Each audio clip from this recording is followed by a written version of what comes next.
Tim, thank you. And then down front here afterwards. Hello. Yeah, so with the separation, like going into the sleep state, Yep. it's actually not so much that your body, although it does need rest, it's not so much an automatic thing where your body just got to rest. It's more of a desire to actually go into the spirit world, is it? No, it's a lot to do with the physical body needing rest. Your physical body, as a machine, needs rest. In particular, one of the primary reasons why it needs rest is because of our emotional injuries. The less emotional injuries we have, the less rest our material body is going to need. Does that make sense to everyone?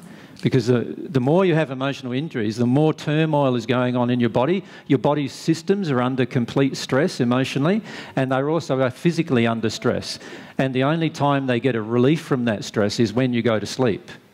This is also why when you get tired, before you go to sleep, you often get grumpy, or other types of emotions like that start coming up. And that's because your facade, the more tired you become, the more difficult it is for you to maintain your facade. Does that make sense to everyone? Makes sense, doesn't it? Like, so what happens for the majority of us, we have a lot of difficulty maintaining our facade during our awake state. And then, of course, we get tired. Our body is getting depleted. It's not able to revitalise itself. The spirit body's connection with our body also is incomplete in the sense that all of the energy that the spirit body has can't be passed to the material body to keep it functioning correctly. And so what happens eventually is we desire to go to sleep. Now, there are certain things, spiritual things that can happen that interfere with that process.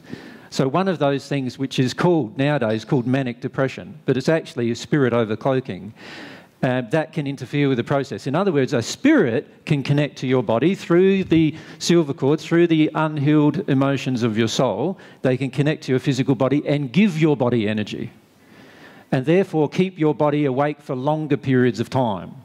So a person who has manic depression will often, in their manic phase, which is actually their spirit-influenced phase, they will go through a higher degree of spiritual activity where spirits are pumping them full of energy, pumping their physical body full of energy, because the role that the spirit wants is the spirit wants to use the body as long as it can in that state to do whatever it wants. Often what it wants is sexual things and other things, doing all of those kind of things. Have you ever seen what's it called, The Private Lives of...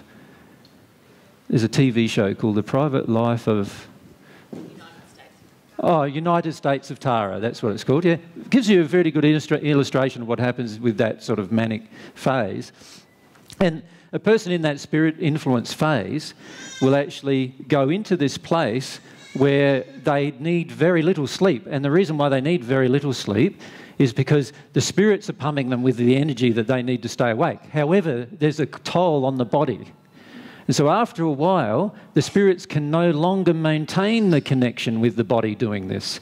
And so what happens is the spirits lose the connection of supplying the body with energy, and instantly the body is unable to perform the most menial of tasks because it's so exhausted. And that's what they call the depressive phase of the illness of manic depression. And that is all because of how the body is not being able to be replenished and revitalised during the process of sleep, because sleep is only, usually in the manic phase for a manic depressed person, is only an hour or two a day. And so they're not getting the necessary sleep that their soul conditions, emotions demand for their body to replenish. So our soul condition affects the bodies in that the soul condition affects how the energy flows and how the revitalising energy flows within both bodies. Now, if the soul condition is quite dark and being suppressed and limited, then what happens is the bodies become very tired and exhausted. But usually in our mind, we're trying to deny that. But the tireder we get, the more difficult it becomes to acknowledge how exhausted we are fighting our emotions. And that's why we can't fight our emotions as well. And that's also why we have a tendency to get frustrated, irritated and angry when we get tired. Once you've dealt with those emotions. You will not get frustrated, irritated, or angry when you get tired. You'll just say, I'm tired, I need to have a sleep, and away you go, right? And that's the way it will be. Pauline? Is that the same as chronic fatigue? Chronic fatigue is a completely different medical condition, and also completely different spirit influence as well than what I'm speaking of with manic depression. Yeah. Yep. Down from him.